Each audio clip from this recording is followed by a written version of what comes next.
આપણે જે અત્યારે પ્રથમ અમે સ્ટેટમેન્ટ આપ્યું કે આ વોકડા ઉપર છે. હવે જણાઈ રહ્યું છે કે આ જે બાંધકામ છે એ કદાચ જમીન ઉપર જ છે, વોકડા ઉપર નથી. એટલે આપણે આનો ડિટેલ એક ટેકનિકલ સ્ટ્રક્ચરલ અને જે બી આપણે કરવાનું રહે એ ઇમિડિયેટલી હમણાં આપણે કરી લેશું. અને ખાસ તો જે પાછળનો ભાગ છે તે આખો વોકડા ઉપરનો છે અને એક ભયગ્રસ્ત માહોલ કેમ દેખાઈ રહ્યો છે? હું એ જ કહું છું કે ભયગ્રસ્ત માહોલની કોઈ પેલી આવશ્યકતા નથી.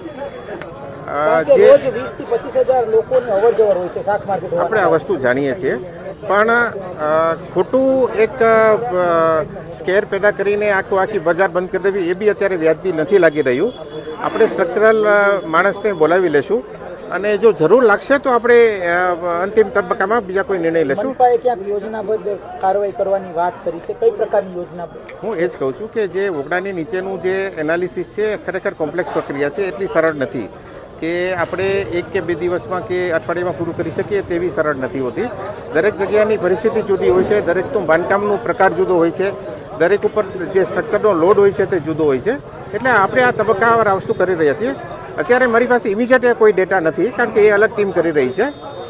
મારી દુકાન જુબેલી શાક માર્કેટમાં વોકરા ઉપર મ્યુનિસિપાલિટી કેસરી પુલ ઉપર રોડ મોટો કરવા માટે કપાટમાં અહીંયા દુકાન 1985માં આપેલ હતી, વોકરા ઉપર બનાવી. હા, અમારે ફરસાણની દુકાન હતી. અમારે ફરસાણની દુકાન હતી. સવારે કોઈનું શટર તો જમીન નીચે લાદી બેસી ગયેલ ને તેલના ડબ્બા ઢોરાઈ ગયેલ.